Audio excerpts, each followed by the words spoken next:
श्री सरस्वती मैया की जय, श्री कृष्णचंद्र भगवान की जय। आज हम द्वितीय आश्विन माह के व्रत पर्वों के संबंध में चर्चा करेंगे। आप देखिए, हम लेते हैं ये श्री भादव माता पंचांग हैं। आप भी अगर विस्तृत जानकारी चाहते हैं तो श्री भादव माता पंचांग को अवश्य ही मंगाएं। जो ऐप वगैरह में जो जानकारी दी जाती हैं वह अशुद्ध आती हैं, क्योंकि व्रत पर्वों का निर्णय सिद्धांतों के अनुकूल किया गया नहीं होता है ऐप के अंदर। अतः ऐप में दिए गए व्रत पर्वों पर विश्वास न करें। आप मेरे से और जुड़ना चाहें तो फेसबुक पर मेरा ग्रुप है श्री भादव माता पंचांग सूचना ग्रुप। हिंदी में आप लिखेंगे तो खुल जाएगा। उसमें आप रिक्वेस्ट भेजेंगे, अर्थात ज्वाइन करने के लिए पूछेंगे तो मैं आपकी रिक्वेस्ट ओके कर दूंगा, अर्थात स्वीकार कर लूँगा। तो आप फेसबुक पर मेरी पर्सनल आईडी से न जुड़ें, क्योंकि वहाँ पर 5000 मित्र होने के बाद भी 250-300 और रिक्वेस्ट पड़ी हुई हैं। तो आप नाराज़ न होते हुए मेरे श्री भादव माता पंचांग सूचना ग्रुप से जुड़ें। वहाँ मैं सबकी रिक्वेस्ट स्वीकार कर लूँगा। जितने भी हिंदू हैं कोई दिक्कत नहीं है, सभी की रिक्वेस्ट स्वीकार कर लूँगा। दूसरी बात है कि फ़ोन मुझे ज़्यादा न लगाएं, क्योंकि अब मुझे कई बार फ़ोन बंद रखना पड़ता है परेशानी से ग्रस्त होकर। अधिक फ़ोन नहीं उठा पाता हूँ, तो अत्यंत आवश्यक हो तो मुझे व्हाट्सएप पर पूछ सकते हैं, परंतु मैं किसी की जन्म पत्रिका नहीं देखता हूँ। कई व्यक्ति मुझे व्हाट्सएप पर जन्म तारीख समय वगैरह भेज देते हैं, ये काम मैं नहीं करता हूँ। अगर आपको दिखाना ही है तो चलकर मेरे ऑफिस तक, मेरे घर तक पहुंचना पड़ेगा। आप वहां से मेरे खाते में पैसे डालते हैं और मैं यहां से देख के आपको बता दूं, यह संभव नहीं है। मैं फ़ोन पर, फेसबुक पर यह कार्य नहीं करता हूं। तो हम आज चर्चा करेंगे द्वितीय आश्विन माह के व्रत पर्वों के संबंध में। मैं श्री भादव माता पंचांग करता ज्योतिषाचार्य पंडित भागीरथ जोशी, विश्व सायन लग्न सारणी, विश्व दिनमान सारणी, विश्वोपका नयनम, भविष्य फल मार्तंड आदि पुस्तकों का लेखक। आपको यदि मेरा चैनल पसंद आए या मेरा वीडियो पसंद आए तो इस निशान को वीडियो देखते हुए अवश्य दबाएं। फिर भी यदि पसंद नहीं आए तो इस निशान को दबा दें, तो ये नापसंद वाली बात हो जाएगी।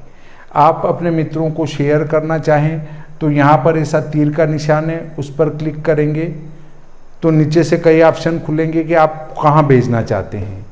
कहीं नहीं तो एक चौकोर डिब्बा खुलेगा, उस पर क्लिक करेंगे तो लिंक की कॉपी हो जाएगी। फिर जिसको भेजना है उसके वहाँ जाके पेस्ट कर देंगे तो वो लिंक वहाँ चली जाएगी, वो भी वीडियो देख सकते हैं। यहाँ लिखा हुआ आता है नीचे सब्सक्राइब। अगर आप मेरे वीडियो निरंतर देखना चाहते हैं तो सब्सक्राइब का बटन अवश्य ही दबाएं। अब देखिए द्वितीय आश्विन माह के व्रत पर्वों के संबंध में। इसमें नवरात्रि में घट स्थापना पर भी चर्चा करेंगे। अब देखिए 2 अक्टूबर द्वितीय आश्विन कृष्ण पक्ष एकम शुक्रवार गांधी जी और शास्त्री जी की जयंती है। उसके बाद 8 अक्टूबर छठ गुरुवार को वायुसेना दिवस है। 10 तारीख अष्टमी शनिवार को सूर्य चित्रा पर आएगा। और उसके बाद 13 तारीख 11 मंगलवार को पुरुषोत्तमा एकादशी का व्रत है। 14 तारीख 12 बुधवार को प्रदोष व्रत है। 13 तारीख गुरुवार 13 गुरुवार 15 अक्टूबर को मासिक शिवरात्रि हैं। 16 तारीख अमावस्या शुक्रवार को देव पितृकार्य की अमावस्या हैं और विश्व खाद्य दिवस भी हैं। अब देखेंगे 17 अक्टूबर एकम शनिवार, इस दिन मातामह का श्राद्ध है। मातामह कहते हैं नाना जी का श्राद्ध, तो मातामह का श्राद्ध है। यहाँ पर सूर्य तुला पर आएगा, नवरात्रि प्रारंभ हो जाएगी, घट स्थापना भी इसी दिन है। अब घट स्थापना में थोड़ी सी बात आती है कि देवी के या नवरात्रि के निमित्त घट स्थापना चित्रा और वेदरती नक्षत्र में कदापि न करें। इसकी कई स्थितियां हैं, पर इस वर्ष जो स्थिति बन रही है मैं सिर्फ उस पर ही चर्चा करूंगा।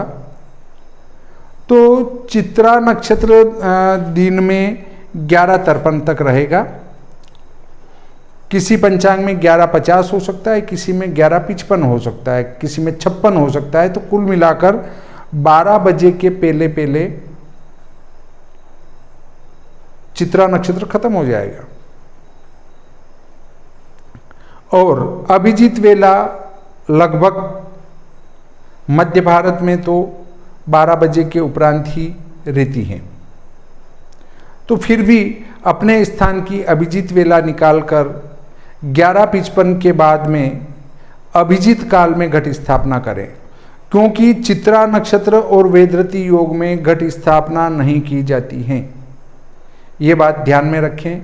तो चूंकि यहाँ पर चित्रा नक्षत्र भी रहेगा, वेदरती योग नहीं है, पर चित्रा नक्षत्र को हमें टालना है, तो अभिजीत के पहले घट स्थापना न करें। अगले बात पर आते हैं। तो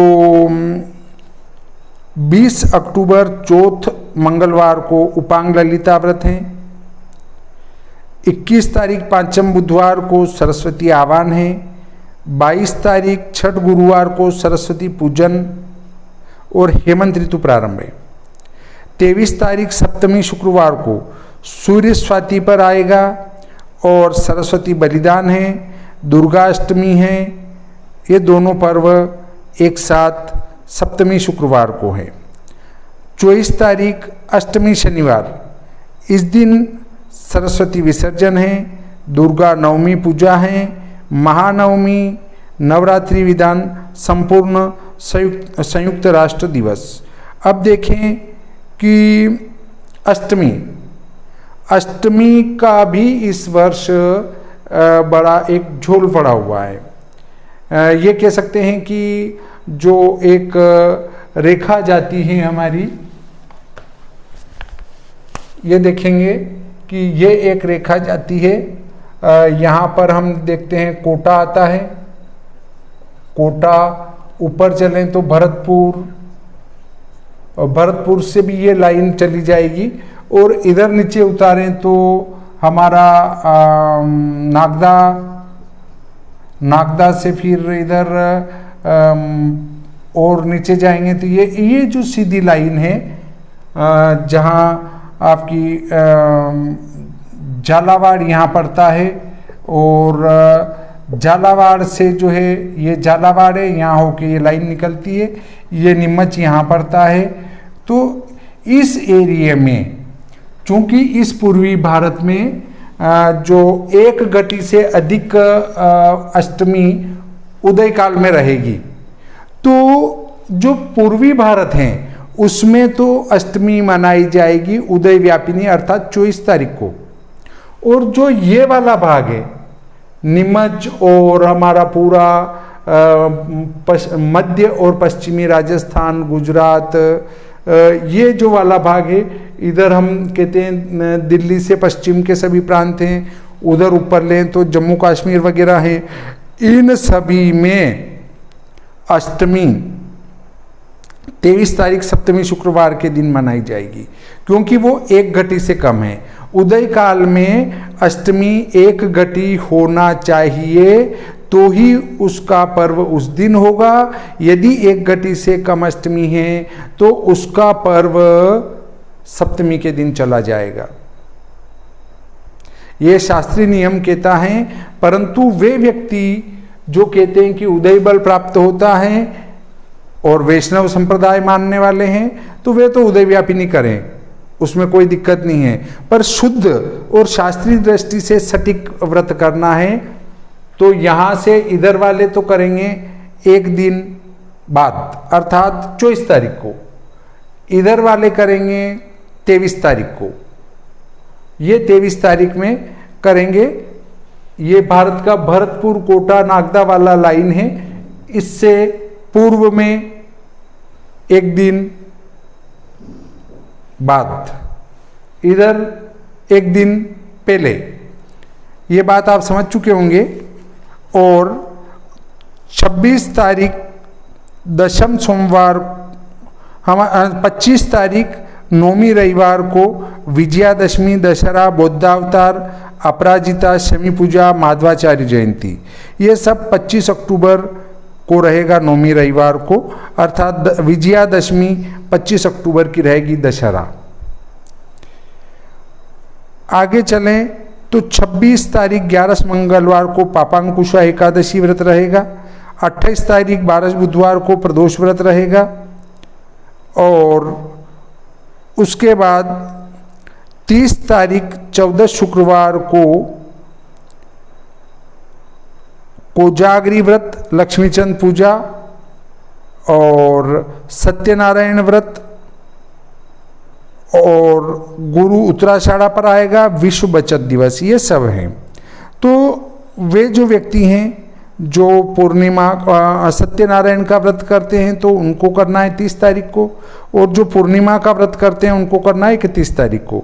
और चूंकि इस दिन आश्विन की पूर्णिमा है तो लक्ष्मी चंद्र का पूजन किया जाता है मध्य रात्रि में, निशित वेला में, तो निशित व्यापिनी पूर्णिमा इसमें ली जाती है।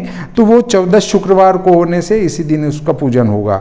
फिर 31 अक्टूबर पूर्णिमा शनिवार को पूर्णिमा व्रत है। कार्तिक स्नान प्रारंभ होगा।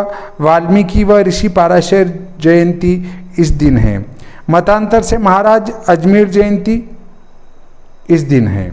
इस प्रकार ये आश्विन माह के व्रत पर्वों की जानकारी मैंने आपको दी, जिसमें घट स्थापना और अष्टमी का निर्णय कैसे करें उसके ऊपर भी हमने विस्तार से चर्चा की। आज का ये प्रकरण संपूर्ण होता है। श्री सरस्वती मैया की जय, अम्बे मात की जय।